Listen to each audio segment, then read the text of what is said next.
Hello everyone and welcome to the Arundo Re Talks podcast. I am Angie Murin, Communication Officer at Arundo Re.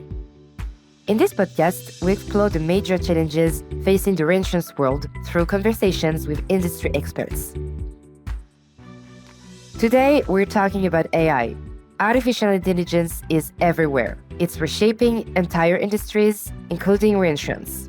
So what exactly is changing with generative AI? Why are we using it? And what does it really bring to our day-to-day work? With our guests, we'll see that while the users and opportunities are endless, we must handle this new tool with care and rigor. We're going to take the time to analyze all of this together. Our guest today is Arnaud Richter, head of the Digital Factory department. Hello, Arnaud. Bonjour, Angie. Hello, Angie. To start, Arnaud, let's set the scene. We've been talking about AI for years, but generative AI feels like a turning point. So, concretely, what does it change the game for a reinsurance player? Well, we've actually used AI in reinsurance for quite some time, specifically for risk modeling and capturing data. What's changing now with generative AI is its ability to process unstructured content, text, reports, contracts, and images. This is a major breakthrough for a sector like ours, which is extremely document-heavy. Exactly. We are a very document-driven industry. Contracts, expert reports, claims data. Generative AI is opening up new possibilities here. So, what are the most promising or already operational use cases today? Today, we have several applications running in production, fully operational. And that matters because these are no longer just proofs of concept. They're tools our teams use every single day. This ranges from tools that help check contract compliance and suggest improvements to tools that automatically extract and centralize key information from contracts. This is a huge help when you're handling thousands of contracts a year. And of course, we have several other applications in testing that will soon be rolled out to our business teams. Very interesting. Could you specify which tasks, historically very manual, are now being transformed by these technologies? And of course, we have several other applications in testing that will soon be rolled out to our business teams.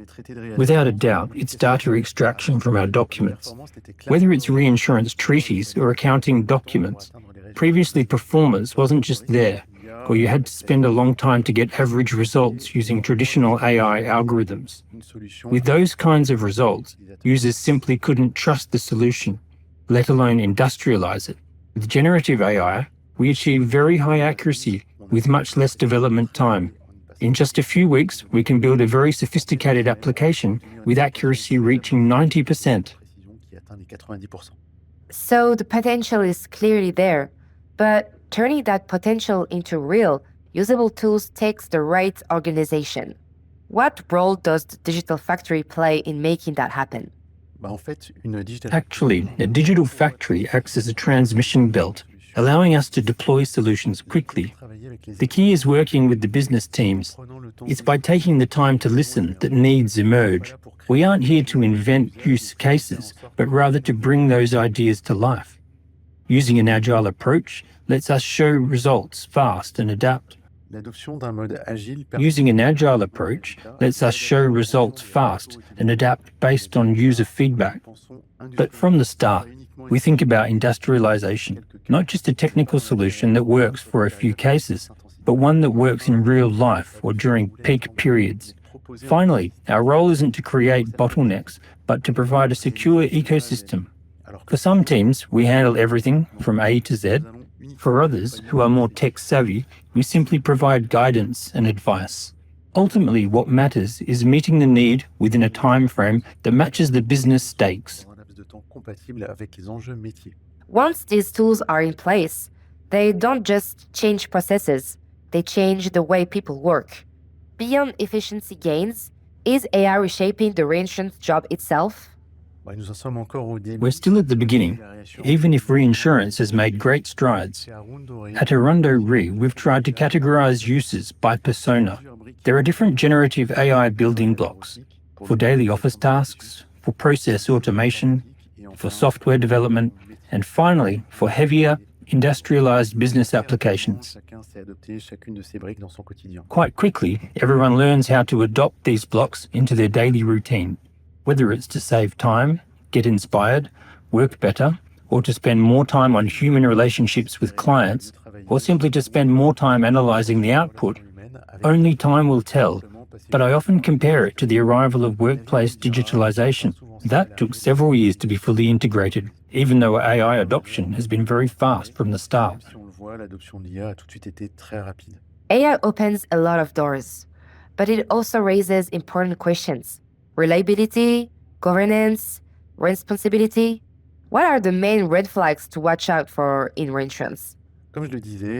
As I mentioned, generative AI was adopted very quickly, so we had to be just as fast in understanding it. We had to raise awareness among teams to ensure we weren't overwhelmed or causing risk for the company.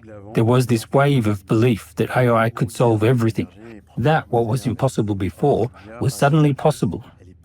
Many AI gurus emerged promising the world, but by definition, AI is not 100% reliable. We have to keep that in mind. And the factor that impacts reliability the most is something we often overlook: the data. If companies haven't worked on their data quality and processing, AI won't fix the damage.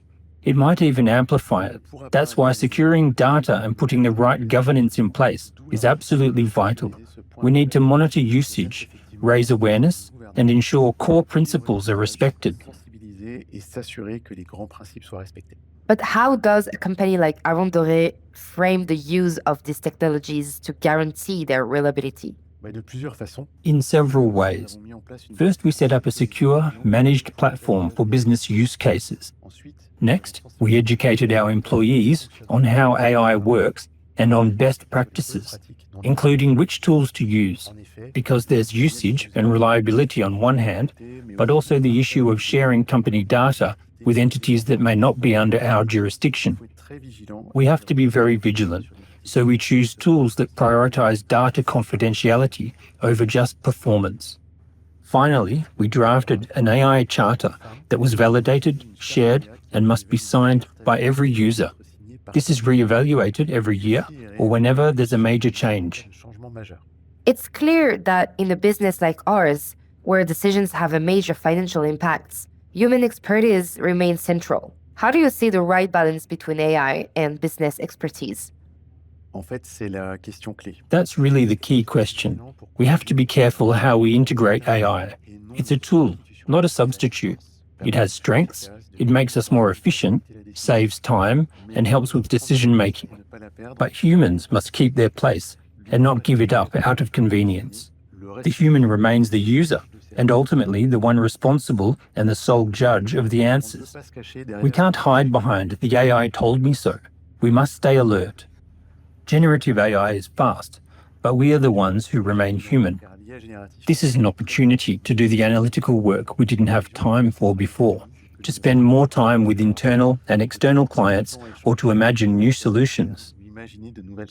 Thank you, Arnaud. Let's take a step back and look ahead.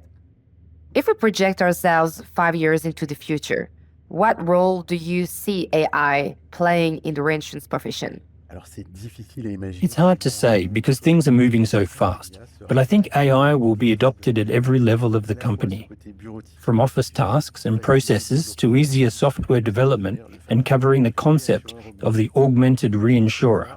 I believe AI has a role to play in the daily learning that employees need. We have to constantly learn new things, and from a pure reinsurance standpoint, the coming years will bring more complex and interconnected challenges. A helping hand from our AI companion certainly won't hurt. That brings us already to the end of this episode. What we take away from this conversation is that generative AI is already transforming how reinsurance works by automating tasks, speeding up analysis, and opening new possibilities. But it's clear that it requires strong frameworks and human oversight. In the end, it's all about building the right balance between expertise and technology. Thank you so much, Arnaud, for explaining all of this with such passion and clarity. My pleasure. Thank you, Angie. Thank you for listening, and don't forget to subscribe to discover our next episodes.